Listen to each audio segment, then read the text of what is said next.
அபலிஷனாக இருந்தாலும் ஆரம்பிச்சிடும், டைரெக்டாக கதைக்கு வந்துடும். பூர்வ கதை இருக்காது, வேறு புராணங்களை தேடணும். எப்பவுமே இந்த சரித்திரங்களெல்லாம், புராண சரித்திரங்களெல்லாம் புஸ்தகத்தை பார்த்து படிக்கணும். மூல புஸ்தகங்களை தேடி தேடி படித்தால்தான் அது என்ன சொல்லியிருக்கு அப்படிங்கிறது நமக்கு தெரியும். பண்ணக்கூடாதது என்ன? டிவி சீரியல்லையும் சினிமாலையும் புராண சரித்திரங்களை தயவு செஞ்சு பார்க்காதீங்க.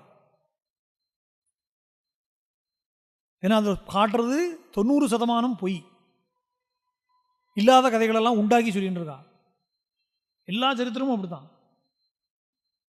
இன்றைக்கி நமக்கு இப்போது நிறைய பேர் இப்போ கர்ணன் அப்படின்னா உணர்ச்சி வசப்பட்டுடுறார். ஏன்னா தமிழில் ஒரு பெரிய சினிமா வந்தது, அந்த சினிமாவில் வந்து பாட்டெல்லாம் பாடினா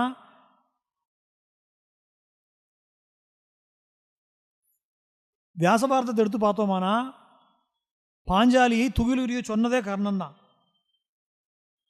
இன்னும் கர்ணன்னா உடனே பெரிய தான பிரபு, நீங்கள் உடனே அதை உடனே ஆரம்பிச்சுடுறீர்கள். எல்லாரும் வந்து அவனை போல நல்லவன் இல்லை, சிவாஜி கணேசன் நடிச்சாருங்கிறதுனால நல்லவன் ஆகிடாது. மூல புஸ்தகத்தை பார்க்கணும். பாரதத்தில் துரியோதனாதிகளுக்கு துர்போதனைகள் நிறைய சொல்லிக் கொடுத்ததில் கர்ணனுக்கு முக்கிய பங்கு இருக்குது. அவ்வளோ பெரிய சபையில் வச்சு அடிமையாக இருப்பவளுக்கு மேல் வஸ்திரம் அணிவதற்கு உரிமையில் அதை எடுத்துருன்னு சொன்னவன் கர்ணன். படித்தா தானே தெரியும் புஸ்தகத்தை.